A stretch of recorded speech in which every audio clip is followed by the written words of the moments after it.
Good evening, APUSH Nation, and welcome in. Although different location here, as you can see, we're in the Smith Loft area with all our library of books and my nifty little globe in the back there that I study quite frequently. Tonight's topic is, speaking of globe, is going to be one of our first discussions on global exchanges of ideas. And in particular, we're going to talk about the exchange of ideas that came from Europe to the colonies in the guise of religious awakening, hence our topic, the Great Awakening. Now, throughout APUSH, we're going to look at a series of 4 awakenings, religious awakenings in the United States. Keep in mind that the first Great Awakening, which took place in the 1730s and 40s, that's really the epicenter of the time frame here. The first Great Awakening dealt with different circumstances, but since there are going to be multiple religious revivals or religious awakening movements in the United States. The very first one that took place actually didn't take place during the United States history. It took place in the colonial history. Now, we've already expressed how what happens in England does not stay in England, and the Great Awakening is a tremendous example of that, because after all, most of the religious ideas that came about during the Great Awakening period were generated first in England or Ireland or Scotland, specifically the British Empire, the base of the British Empire, and they were transferred across the Atlantic as a form of transatlantic exchange. No different than, for example, the resources or the peoples that moved back and forth during the Columbian Exchange. And to even further accentuate the timing of the Great Awakening, we looked at in class today how the Enlightenment was another example of what happens in England does not stay in England, because all the Enlightenment ideals that were transferred across the Atlantic Ocean. The Great Awakening is, in a lot of ways, while not completely relatable, because the Enlightenment was more political, more philosophically generated, but the Great Awakening, the premise of it, the nature of it, was very similar to the Enlightenment, in that the ideas that came from Europe, that started in Europe, were brought to the colonies, and there they took root and radically changed forever the nature of the colonies. And speaking of the impact in the colonies, the context here, the overall meaning behind the Great Awakening is ultimately that in the American colonies, this is a tremendous point, a turning point in a sense, not only of religious values, but especially in terms of unification. And a lot of historians have called the first Great Awakening one of the first truly American movements. And regardless of where these religious ideas were being spread from Europe, whether it's the New England colonies, the Middle colonies, or even the Southern colonies, the colonies are now sort of shaping themselves into a much more unified area, and the idea of what it is to mean American is truly brought out during the first Great Awakening. So what was really being awakened? Well, we know that religion played such a significant role in the formations of various colonies, but 100 years or so later, religion was starting to wane in the second and third generation of these colonists who did not have to escape persecution, who did not have to fear not being able to practice their faith freely. And so throughout the colonies, again, whether it's New England, Middle, or Southern colonies, people were starting to lose their religious zeal. Their zest for and the fever for religion was starting to dwindle. And as a result of that, there was this impetus, and it really, again, began in Europe. There was an impetus for reviving the spirit of Americans in terms of their church participation, their church membership. And to best understand the key figures, there's going to be 3 leaders of the Great Awakening, the first Great Awakening that we learn about. And the first actually was a colonist named Gilbert Tennent. Gilbert as in the city that I reside in, and tenant as in if you rent an apartment. Now, Gilbert Tennent was interesting. He came from the colony of New Jersey. He was raised Presbyterian, which is a form of Protestantism. It's not Puritan, but he was raised a Presbyterian. And what's interesting about Gilbert Tennent is that his father actually founded a school where young boys were taught religious principles, and it was called the Log Cabin School, or the Log School. And this school eventually developed into a pretty significant university. You may have heard it. It started as the College of it later became known as the College of New Jersey, and then it became Princeton University. And there's going to be more on the college stuff later. We're going to bring in Vanessa for that, actually. But here's the point about Gilbert Tennant. He became one of the figures of the Great Awakening because it was during his educational experience that he learned a great sense of individual, introspective relationship. He developed a very introspective relationship with his religion. This was taught at his father's school. And when we think of keywords or buzzwords we want to talk about with the First Great Awakening, introspective is a very good one, because the common sense was that as the colonies were shifting more away from religion, a lot of that had to do with the church had become too rigid, too firm in its principles, especially in New England. But the ideas that were becoming popular in Europe and would thus spread to the Americas that Gilbert Tennant was believing in, or growing up to believe in, was the idea that religion should be a much more personal experience, that people should be able to practice their religion and experience it much more introspectively, not so communally. And so one of the things about the Great Awakening is that it fostered in people a great religious personal experience. It got down to the individual level. Now, the one person who was most significant in perhaps spreading the European ideas to the colonies is a man named George Whitefield. George Whitefield was only 25 years old when he first arrived in the American colonies in 1739. He had come from Europe.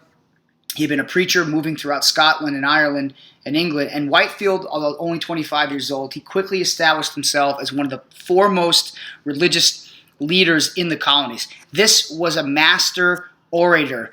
George Whitefield convened large public speeches, and sometimes in which he would speak to up to 30,000 people, preaching his ideas about religion, preaching a sense of returning to the church and reawakening people's religious spirit, reviving, or the Great Awakening.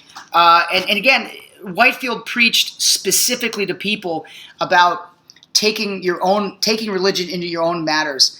He was so prominent a speaker that sometimes, as I mentioned, up to 30,000 people would come out to see him speak, and he was a master orator. His voice was booming, and it could carry on to large congregations of followers. And Whitefield gained an immense following amongst the colonists wherever he would travel. And as a result, he gained the nickname the Grand Itinerant. The Grand Itinerant. And that nickname stemmed from the fact that here was this guy moving in and out of the colonies, coming from Europe, and he had such a reputation that he would have been someone very much akin to a modern-day politician, a modern-day speaker, a public figure.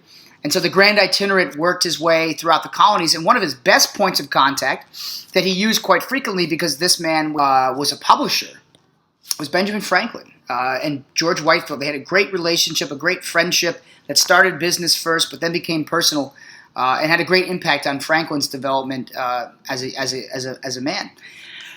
The last person I want to talk about, I'm going to save a lot about him for tomorrow, but just note that his name is Jonathan Edwards, and we're actually going to read a speech of his, and you'll really get a sense of what the Great Awakening was all about when you hear Jonathan Edwards talking about God crushing people like ants. But I want to talk greater here in more detail about the social impact of the First Great Awakening. Ultimately, while it is this religious revival, I mentioned specifically how it really was a nationalistic sort of unifying movement that didn't just, it was not just localized. This thing spread from New England, it spread in the middle colonies especially. The middle colonies were hit the hardest by the First Great Awakening, but also in the South as well. And one of the things that it served to do was actually create some sort of a rift amongst religious people, in that you created this sort of division between what was called the Old Lights. These were the people that were older generation. They were more rooted in their beliefs of religion and their practices in religion. And then you had the division and the creation of these New Lights. So these are people like Whitefield and Edwards and Gilbert Tennant, who are preaching new styles of religion and are infusing the colonies with their energy and their enthusiasm and their public speaking. So you have this division of old lights versus new lights. For example, many Puritans, those hardcore, fanatical New Englanders, would have been considered old lights. So these are the people that were the old lights that were refusing to give up their ways, whereas the new lights were these young, vibrant people being swept up in this religious revival. So there's one social effect of the Great Awakening. The other is access for women. Women found themselves religion much more accessible. generally speaking, during the First Great Awakening, because again, it was a more personal, more introspective process now that was sweeping up and down the countrysides, and so women were being spoken to, they were being addressed at these sermons, they attended the pulpits, and not only women, but African Americans as well were swept up in the First Great Awakening.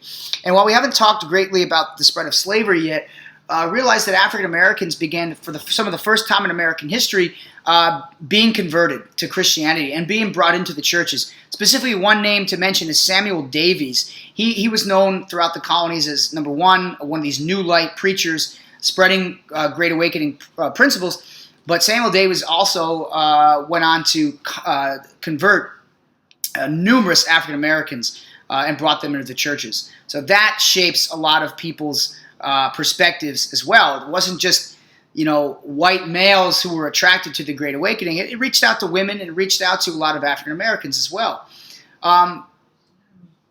But speaking of social, this also has a great impact on people's politics, their political thought. Many of the founding fathers, James Madison, Thomas Jefferson, George Washington, Ben Franklin, John Adams, Samuel Adams, the titans of the American Revolution, they were all brought up during the Great Awakening era. And so during most of their youth or their young adulthood, they were greatly impacted by these preachings. And here's where I'm going to actually bring in Vanessa on this. And Vanessa is going to talk a lot more about how the First Great Awakening had such a dynamic impact on the youth of America, and especially in the school systems. So Vanessa, take it away. APUSH Nation, it's Vanessa. Apparently my hand wave is like a window washing Mr. Clean. You'll power through 3 times the grime. Mr. Clean, Mr. Clean. But that's okay. So the Great Awakening definitely had a social impact on the colonies in that it paved the way for religious toleration and broader perspectives. But another area that the Awakening had a significant impact on was education in the colonies. The Great Awakening was a religious revival, which meant that more and more people wanted to learn about their respective religions. Schools played a role in this because they served as the avenues for young people to learn. Because after all, if you start to believe in something, you actually have to learn and know what you believe in. In the early 1700s, the 3 main schools in the colonies were Yale, Harvard, and William and Mary. So basically, if you wanted to go to college, those were your 3 choices. But when young people, specifically young men, decided that they wanted to pursue the ministry, there was a surge in the amount of people that wanted to be religiously educated. And this is where we start to see the emergence in the 1740s and 1750s of new religiously affiliated schools, such as Rhode Island College, Indian Charity School, and King's College, which just so happened to now be Brown, Dartmouth, and Columbia. Cover my address. So now you know that most of the Ivy Leagues today actually came from the religious revival of the Great Awakening. So quick recap, Great Awakening opened people up to independent thinking and renewal of religion. And these newly opened people decided that they wanted to pursue an education, which ultimately led to an awakening in colleges and universities. So thanks for watching. So there you have it. And thank you, Vanessa, for your offering there on connecting the Great Awakening to the university development in schools in the United States. And you guys may not have known that when you're, if you're applying to some Ivy Leagues in a couple of years, then who knows? You can see the connection for the First Great Awakening. The last thing I want to mention, though, and this is perhaps maybe, I say this for last, and that's for a reason.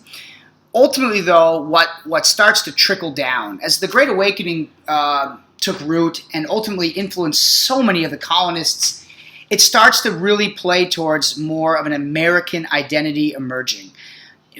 We've seen that the colonies are definitely connected through mercantilism. They're definitely connected through the politics of the empire, the royal charters. We've gone through that tumultuous period of the Glorious Revolution. But when the Great Awakening struck the colonies, it really fermented this sense of American spirit, that these colonists were unique, that they were not just part of an empire. They were living on their own, and they were sensing and experiencing and living through a time period that was not being dictated by Europe, but it was being dictated by themselves. A lot of the Protestant churches that were caught up in this did not feel a sense of connection towards their European brethren.